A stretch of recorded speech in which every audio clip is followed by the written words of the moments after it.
성경 186페이지입니다.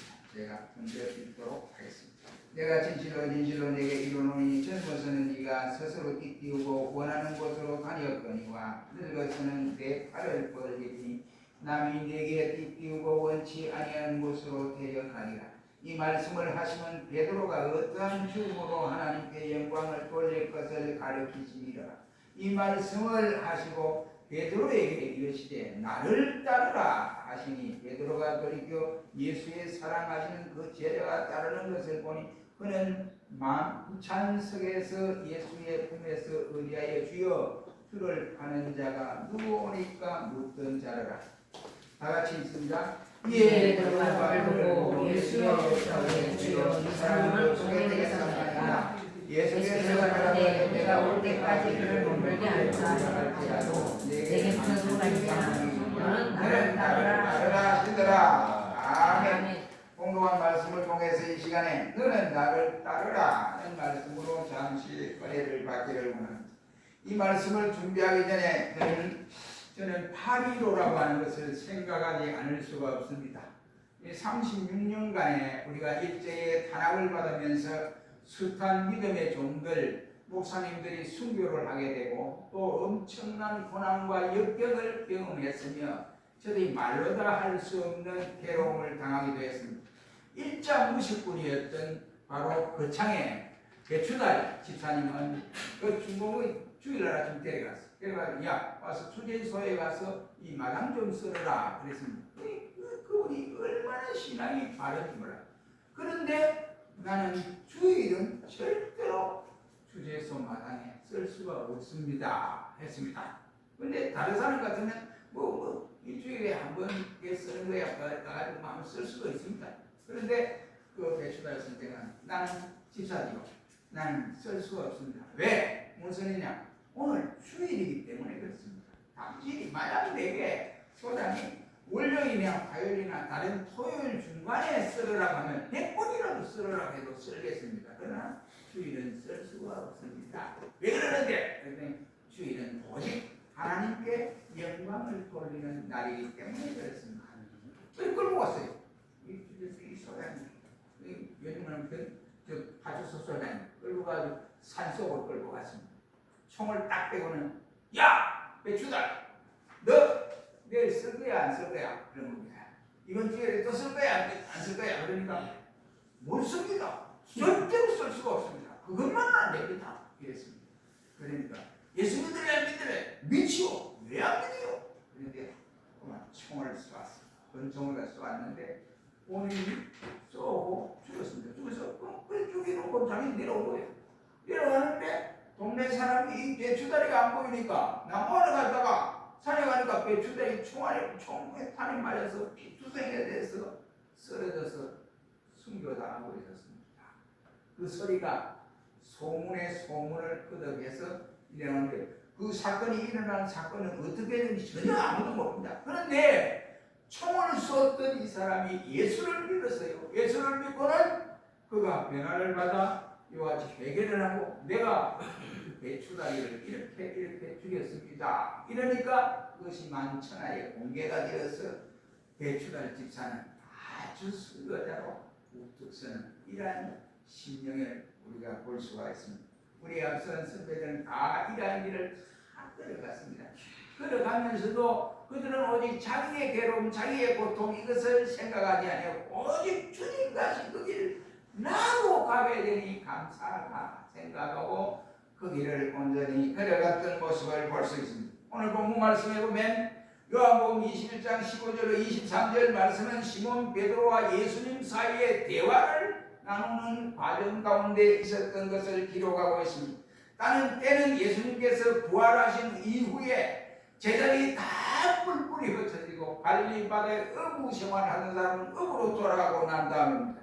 그때 예수님께서 이 장소와 어떤 장소냐? 갈릴리 바다라고 할 수가 있습니다.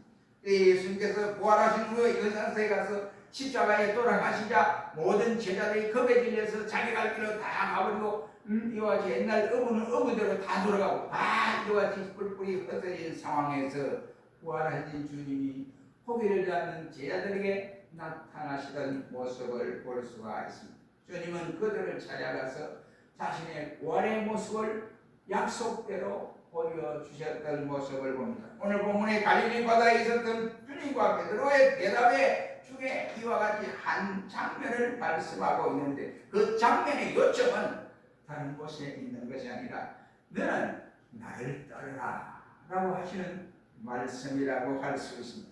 15절로 17절 말씀에 보면 베드로가 예수님을 3번이나 이와 예수님께서 물으니 네 나 사랑하느냐? 예, 내가 주님을 사랑할 주냐? 그럼 네가 뭘 먹이라. 또 묻습니다. 베드로야, 네가 나를 사랑하느냐? 그랬더니 예, 내가 주님 사랑합니다. 그랬더니 네 양을 치라. 그래서 또 3번째 묻습니다. 그러니까 베드로가 걱정이 돼요. 딱 걱정이 되는 게, 아하, 내가 빌라도 걱정해서 제사장들 뜰에서 가야바 뜰에서 내가 주님 모른다고 했던 그것이 생각나서 주님이 나를 그렇게 추궁하시는 거다 생각하고 있는데 또 묻습니다. 네가 나를 사랑하느냐 하니까 예, 내가 주를 사랑하는 줄 주께서 아십니다 라고 고백을 한 그 베드로에게 오늘 말씀이 17절 18절 나타나는 이 말씀의 내용입니다. 그럴 때 말하기를 예수님께서 그렇게 말하니까 18절에 이런 말씀, 너는 젊었을 때 네 마음대로 뛰고 돌아다녔지만 늙어서는 이와 같이 나를 위하여 수고하고 결국은 십자가를 지고 순교당할 것이다 라고 말씀을 하고 있는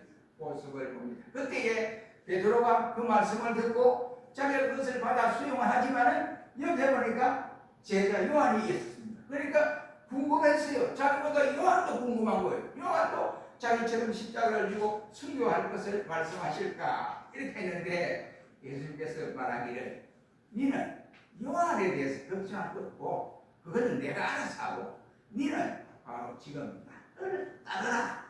다른 거 보지 말고 나를 따르라 라고 말씀하신 모습을 볼 수 있습니다. 베드로에게 예수님께서 말씀하신 것은 너는 엉뚱한 생각을 하지 말고 너는 나를 따르기만 하면 된다 이라는 말씀을 주시고 있습니다. 우리는 오늘 본문을 통해서 몇 가지 사실을 이 시간에 하리우를 통해서 잠시 생각하기를 원합니다. 첫째, 따른다는 것은 무엇을 말씀하는 내용입니까? 그것은 주님을 따른다는 것은 주와 함께 죽고 주와 함께 살고 주님과 함께 일하는 것을 의미하는 내용이다 라고 할 수 있습니다. 이 말을 빗대어서 사도 바울은 말하기를 살아도 주를 위해 살고 죽어도 주를 위해서 죽나니 라고 고백을 했던 모습을 볼 수가 있습니다. 예수님을 아는 것은 쉬운 일이죠. 예수님을 배우는 것도 쉬운 일입니다. 그러나 그것보다 가장 어렵고 힘든 일은 예수님을 따라가는 일이 가장 힘든 일이다. 왜? 그 길은 십자가를 지지 않으면 아니될 것이고 자기를 부인하지 않으면 절대로 갈 수 없는 길이기 때문에 그렇습니다. 그래서 마태복음 16장 24절에 예수님께서 나를 따라오려거든 자기를 부인하고 제 십자가를 지고 나를 쫓을 것이니라 라고 말씀을 하시기도 했습니다. 우리가 복음서를 보면 여러 사람들이 예수님을 따르겠다고 나섰던 사람들이 많았습니다. 그러나 저들이 예수님을 끝까지 따르지 못하고 되돌아 가버렸던 사람들도 없지 않아 많습니다.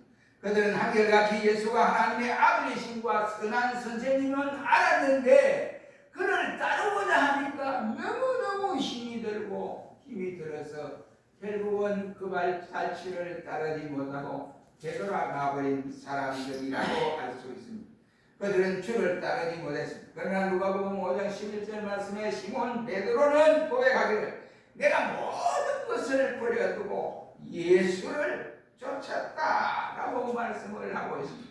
예수님을 따른다고 하는 이것은 구경꾼으로 그냥 슬쩍 지나가면서 이와 의식하면서 가는 것이 아니라 바로 이것은 내 기분에 맞춰서 내 기분이 좋으면 참 예수님을 잘 따르는 이렇게 표현을 하고 내 기분이 나쁘면 그만 예수님 따르게 포기하는 것처럼 이와 같이 하는 것이 아니라 이 말입니다.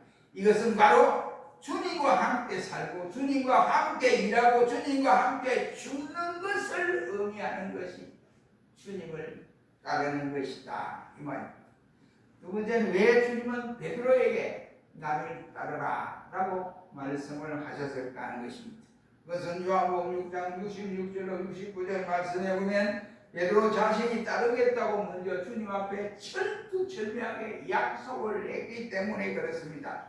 그때 예수께서 6장 66절로 69절 말씀을 빈들해서 많은 군중들이 모였습니다. 예수님이 설교를 하는데 다른 때는 평범한 설교를 하셨는데 그날따라는 주님 다시 떠나가실 것을 십자가에 달려 죽을 것을 이 말씀을 하시는 이러한 상황에서 바로 성찬에 대한 말씀 설교를 하고 있었습니다. 많은 군중들에게 떡을 먹이시고 저들이 배불리 먹고 그 말씀을 듣는데 예수님이 갑자기 성찬에서 자기 죽으심에 대해서 말씀을 하니까 살과 피가 안 나올 수가 없어요. 설교에. 그래서 살과 피가 설교에 피가 되었습니다. 내 살을 먹고 내 피를 마시는 자마다 영생하리라 하면서 내 피를 먹고 내 피를 마시지 않는 사람은 나와는 전혀 상관이 없다고 하니까 많은 그 많은 분들이 지금 무슨 말이야? 전에는 저렇게 안 하시고 오늘따라 왜 저 설교를 하시지? 저게 무슨 말이야? 하면서 한 사람씩 나는 모르겠다. 알지 못한다. 도저히 깨닫지 못한다. 한 사람씩 한 사람이 막 분들이 어디다 빠져나갔습니다. 그때 예수님이 보시고는 제들에게 너희도 가려느냐? 라고 물으셨던 말씀이 있어요. 그때에 베드로가 얼른 말씀하기를 영생의 말씀이 계시면 우리가 니게로 가겠습니까? 라고 바른 고백을 함으로 그나마 백성들이 다 흩어져 버린 가운데서 베드로의 고백을 통해서 주님이 다시 한번 베드로를 이와 같이 인정하는 장면들을 바라볼 수가 있습니다. 누가복음 22장 33절 말씀에 보면 주여 내가 주와 함께 오게도 가고 죽는데도 가고 이와 같이 가기를 내가 준비했습니다 라고 베드로는 고백을 했습니다. 그리고는 마가복음 14장 31절 말씀에 내가 주와 함께 죽을지언정 주를 절대로 부인하지 않겠습니다 라고 고백을 하기도 했습니다. 마태복음 26장 33절 말씀에는 다 제자들이 주를 버리고 갈지라도 나만은 예수님을 끝까지 따르겠습니다 라고 고백을 했습니다. 자신이 함께 살고 함께 죽는다고 장담했고 약속했기 때문에 그는 바로 주를 따라가야 한다 이런 말입니다. 여러분 우리가 하나님 앞에 때로는 기도할 때 소원을 할 때도 있습니다. 하나님 나를 불러주시고 사용해 주시면 내가 어떻게 하나님 앞에 이렇게 쓰임받는 종이 되겠습니다. 나에게 은혜를 베풀어 주시면 어떻게 하겠습니다 라고 소원을 했던 약속을 했던 이러한 일들을 여러분 기억하십니까? 그렇다고 한다면 우리는 이 약속을 지켜야 되지 않습니까? 약속을 해놓고 그 은혜는 받아놓고 시간이 감에 따라 언제 내가 그랬느냐 하고 이렇게 방관자가 되어서는 되겠습니까? 우선 내가 손해를 보더라도 하나님과 나와의 주신 지킨 그 약속의 서원은 꼭 지켜야 한다 이런 말씀이 되겠습니다. 이것이 바로 주님을 따르는 제자에 가는 길이다 이런 말입니다. 제자의 도리이기 때문에 왜 따라가야 돼? 제자가 당연히 가야 할 도리를 하기 때문에 따라가야 합니다. 제자란 말이 무슨 말입니까? 스승의 가르침을 그냥 따라가는 거예요. 스승의 바로 이론도 따라가고 스승의 생활 방식도 따라가는 것이 제자입니다. 한마디로 말하면 스승의 모든 인격을 닮아가는 것이 제자다라고 할 수 있습니다. 우리가 오늘날 이 사회가 산업사회가 되면서부터 소위 인륜 관계가 무너져 버리기 시작하고 있습니다. 특히 그 가운데 대표적인 것이 부모와 자식 관계가 허물어져 버리고 스승과 제자와의 관계가 허물어져 버렸습니다. 그렇게도 스승 밑에서 열심으로 공부를 하고 내가 스승님을 내가 최대한 모시겠습니다 해놓고 맹글 자기가 상황이 불리하면 그만 휙 떨어져서 스승은 어디 가고 제자는 딱 던져버리고 그 스승과 제자의 관계가 이와 같이 허물어져 버리고 합니다. 그래서 엘빈 토플러는 말하기를 이 시대를 가리켜서 탈산업화가 된 사회다 라고 이렇게 표명을 했습니다. 스승을 따르는 제자가 없어져 버리고 말았습니다. 부모를 부모로 여기지 못하는 이러한 사람들이 얼마나 우리 뉴스를 통해서 많이 듣고 있지 않습니까? 우리 사회는 지금 윤리가 완전히 깨져버리고 말았습니다. 도덕이라는 것이 없습니다. 또 신앙에도 이와 같이 탈신앙의 상태로 점점 이와 같이 번져가고 있다라고 할 수가 있습니다. 이런 점에서 예수님 너는 나를 따르라 라고 하신 것입니다. 주님은 우리에게도 똑같은 명령을 하고 있습니다. 너는 나를 따르라. 이 시대가 아무리 이와 같이 보아스럽고 이 혼합주의가 번성이 되고 이 신앙적으로 여러 가지 갈바를 알지 못하고 혼선을 믿고 있는 이 상황 가운데서 너만 나를 따르라 이라는 말씀이 되겠습니다. 그래서 목사님이 한 말이 우리 교회에 대령으로 제대한 사람이 있는데 집사가 있는데 그 집사가 한 달에 딱 자기를 찾아 목사님 그래서 대령 찾아서는 뭐 인격적으로 대여를 해줬잖아요. 그런 대대장이고 또 조금 있으면 또 스타를 달리는데 스타를 못 달고 이제 대령으로 제대를 했어요. 그래서 한 말이 목사님 말씀만 하십시오. 그러면 목사님을 내가 사령관으로 모시고 이같이 100% 순종하겠습니다. 말씀만 주시면 내가 감당하겠습니다. 이렇게 이야기하더랍니다. 그래서 하는 말이 이야 우리 틀리구나 이렇게 그 목사님이 그렇게 말을 한 소식을 들었습니다. 군인의 계통을 가지고 그는 군인 정신으로 목사님에게 이와 같이 하시는 것은 우리 사령관이니까 명령만 내리면 무엇이든 내가 순종 다 하겠습니다 라고 했다고. 우리는 대장 예수가 나를 따르라고 말씀을 하고 있습니다.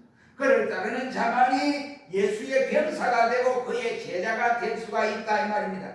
거기에는 조건도 이유도 없습니다. 그렇다면 여러분 주님의 제자가 되기를 심렵고 원하고 계십니까? 그렇다면 우리는 주님의 말씀 그대로를 듣고 주님의 제자의 정도를 걸어가야 되지 않을까 생각합니다. 세 번째는 다른 태도를 생각해 보면 오늘 본문 21절에 남을 돌아볼 필요가 없다 하는 것을 느껴집니다. 베드로는 요한을 돌아보면서 주님 저 요한은 어떻게 됩니까? 그래서 자기는 순교할 것을 이미 받았으니까 저 요한은 어떻게 됩니까? 라고 물었습니다. 그때 예수님께서 요한 걱정하지 말고 요한 걱정은 내가 할 거야. 내가 알아서 할 거야. 니는 네 할 일만 해. 쉽게 말하면 니는 네 할 일만 하라. 이라는 말씀. 남을 돌아볼 필요가 없다 이 말입니다. 내일도 잘 못하는 이러한 상황이 접어들 때가 많은데 네가 왜 남의 일까지 걱정을 하느냐 이라면 예수님만 바라보고 자기 자신만 바로 이와 같이 바른 자기의 길을 삶의 길을 걸어가라 이라는 말씀이 되겠습니다. 교회 출석도 그렇습니다. 남을 이와 같이 바라볼 필요가 없습니다. 헌금하는 것도 남을 의식할 필요가 없습니다. 어떤 교회에서 건축헌금을 했습니다. 건축헌금을 했는데 어떤 사람이 이제 그 사람은 일반 교인이에요. 교인인데 작정 헌금을 300만 원 했어요. 그 당시에 300만 원은 그것도 꽤 큰 돈입니다. 300만 원 했어요. 그래서 300만 기도하고 이제 했는데 이제 기다리고 이제 상황을 자기가 살피는 거예요. 살펴보니까 그 교회 부자 장로는 100만 원 한 거예요. 헌금을 100만 원 한 거예요. 그리고 장로님 100만 원인데 나는 뭐 집사도 아니고 말이야. 일반 신인데 300만 원 나는 과한 거 아니냐. 장로님도 100만 원인데 뭐 사람은 뭐래. 그래가지고 깎아가지고 자기 마음을 깎아서 나는 99만 원을 해야 되겠다 생각하고 99만 원을 부을 했다. 그래서 그 목사님, 담임 목사님 하시는 말씀이 목사님 어때요? 두 사람 다 어떻습니까? 두 사람도 잘못했니? 잘못했다 한참 잘못했니? 자고 그 부자가 100만 원이 뭐요? 하려면 좀 더 하든지. 그 다음에 이제 이분도 그 장로를 바라고 장로는 100만 원인데 내가 100만 원 해야 되냐? 그래서 99만 원 했다는 겁니다. 여러분 두 사람 다 물론 헌금을 가지고 우리가 얘기하는 잘못인데 그 중심을 이 시간에 우리가 말하는 내용이라고 할 수 있습니다. 그러니까 사람을 보지 마세요. 사람을 보면 안 됩니다. 사람을 보면 시험해질 수밖에 없어요. 그래서 적게 하든 많이 하든 그 사람은 그 은혜 받은 대로 하면 되고 나도 내 은혜 받은 대로 하면 되는 거예요. 이것이 바로 온전한 믿음으로 행하지 아니한 사람들이다 라고 할 수 있습니다. 히브리서 12장 2절 말씀에는 말하기를 믿음의 주요 온전케 하시는 예수를 바라보자. 사람 바라보면 낙심이 되고 안심한 일이 생기고 또 실망스럽고 환멸을 느끼게 되고 또 그러다 보면 자기 자신의 신앙까지 맥이 풀리는 경우들이 있습니다. 그러므로 우리는 영원하신 예수님, 영원하신 나의 스승인 예수님을 표대를 정해놓고 주님만 바라보고 한 발자국 한 발자국 나가자만. 여러분 보세요. 시대가 정말로 어려운 시대가 되었습니다. 전도를 해도요, 큰 교회가 그러니 장교회 안 하려고 몇명 모입니까? 누구도 안 물어요. 그러니까 우리는 참 가정적이고 참 좋은 교회입니다. 이러면 그러면 아무 생각하고 가고 있습니다. 그리고 큰 데로 가요. 큰 데로 부담이 없이 이와 신앙생활을 하겠다. 이런 요인이 아마 깔려있지 않은가 생각합니다. 여러분, 고속도로를 탔는데 고속버스 안에서 올라오자마자 탁 의자를 찍게 되면 콜록콜록 자는 사람이 있는데 주위에 사람들은 신문을 본다든지 친구와 서로 대화를 하고 이렇게 가는데 이 사람 혼자 거기에 뭐 상관하지 않고 혼자 코를 보면서 잠을 아주 멋있게 자고 있어요. 이런 모습. 그 사람은 잠을 자다가 저 사람 이야기 듣고 이 사람 이야기 듣고 잠을 못 자요. 자기에게 필요하면서 잠자는 거예요. 꿀잠을 자는데 그러니까 자기 길을 가야 돼요. 어떤 길을 가냐? 주님 바라보고 주님 목표 정해놓고 우리는 그 길을 바로 걸어가는 신자가 되어져야 된다 이 말입니다. 그러므로 우리는 남들이 이와 같이 남이야 예수님 버리고 가든 안 버리고 가든 그 기도만 해줄 일이고 남이야 게으르든 기도 안 하고 또 교회를 던지고 출석하지 않았든 하든 간에 그건 상관하지 말고 먼저 내 신앙이 온전히 서야 된다. 내 신앙이 온전히 서야 많은 사람들도 예수님께로 이와 같이 더 가까이 인도할 수 있습니다. 이것이 바로 주님의 제자의 도리이다니까 우리가 주님의 길을 따라가지 않을 수 없습니다. 남을 돌아볼 필요가 없습니다. 신앙생활은 남을 의식 따라가는 내 신앙이 자초돼 버리는 경우들이 있습니다. 또 가까이 따라가야 됩니다. 오늘 본문에 보면 베드로는 수제자로서 주님의 은혜를 많이 받았던 사람입니다. 이 은혜를 받은 사람이 이와 같이 예수님 잡혀갈 때 멀찌감치 이렇게 줄줄 따라가는 모습을 볼 수 있습니다. 그가 주님께 신임을 받았는데 주님 이와 같이 끌려가기 전에 잡혀가기 전에 제자들에게 말합니다. 그래서 야 너희들 누가 이와 같이 예수님을 누가 더 사랑 많이 할까? 했더니 베드로가 어떤 말하고 예 은혜를 많이 받은 사람이 바로 사랑을 많이 받은 사람이 주님을 사랑합니다. 그럼 맞아 이렇게 말씀을 했습니다. 그런데 베드로는 지금 현장이 이 상황이 완전 예수님 끌려가니까 자기는 예수님 빠져붙어서 주님 어떻게 하시는데 어떻게 하면 좋겠습니까? 걱정하는 것도 아니고 뒤에 멀쩡함지 이렇게 따라가게 되었습니다. 그리고 뭐냐면 그만큼 주님 앞에 신임받은 제자였는데 그가 주님을 사랑하기는 분명하게 사랑을 했는데 주님 가까이 가다가 자칫 잘못하면 주님처럼 자기도 죽을까 봐서 두렵기 때문에 멀리서 멀쩡함치 따라갔던 모습을 볼 수가 있습니다. 베드로의 이 행위는 우리가 생각할 때 조금 문제가 있지 않느냐 생각합니다. 주님 앞에 말하기를 살아갈 때 내가 주님 감옥 갈 때 나도 같이 가고 주님이 죽는데 함께 가겠습니다. 주님이 잡혀가신 날 그날 멀찍이 그래가지고 그가 멀찌감치 따라갔다고 하는 이 사실은 잘못이 아닌가라고 생각합니다. 왜 그랬을까요? 그것은 생명의 위협을 느꼈기 때문이라고 할 수 있습니다. 자기도 그 자리에서 예수님처럼 끌려가 죽을 수 있다라고 하는 생각이 들었기 때문에 그는 예수님을 멀쩡함치 따라가는 것은 안 될 사람입니다. 자신이 장담했고 자신이 이와 같이 사랑을 남달리 많이 받았던 사람이기 때문에 그렇습니다. 우리들이 우리의 신앙을 점검해 보기를 바랍니다. 나는 주님을 어떻게 따라가고 있는가? 내가 주님과의 관계가 얼마 정도 멀어지고 있는가? 나와 교회와의 관계가 얼마 정도 가까워지고 있는가? 멀어지고 있는가? 이렇게 한번 생각을 해봐야 합니다. 그래서 멀찍이 따라가고 있다면 우리의 발걸음을 다시 돌려서 가까워져야 된다. 멀찍이 따라간다는 말은 거리를 둔다는 말이 아닙니까? 이 말은 거리를 둔다는 말은 여차하면 어려움이 생기면 도망칠 수 있는 이와 같은 거리를 만들겠다는 말입니다. 나는 왜 주님을 이와 같이 따라가야 합니까? 내가 과연 주님과 나와 상에서 체면으로 따라가는 일입니까? 그래서는 아니고 나는 왜 주님을 그러면 멀리 떨어져 가야 하느냐 그 말이에요. 그래서 베드로처럼 눈치 봐가면서 그렇게 하지 말고 우리는 주님을 바짝 붙어서 주님 우리 옆에 나와 여러분이 함께 동행하는 이 자세를 가지시기를 주의 이름으로 축원합니다. 마지막으로 그걸 따르면 어떻게 됩니까?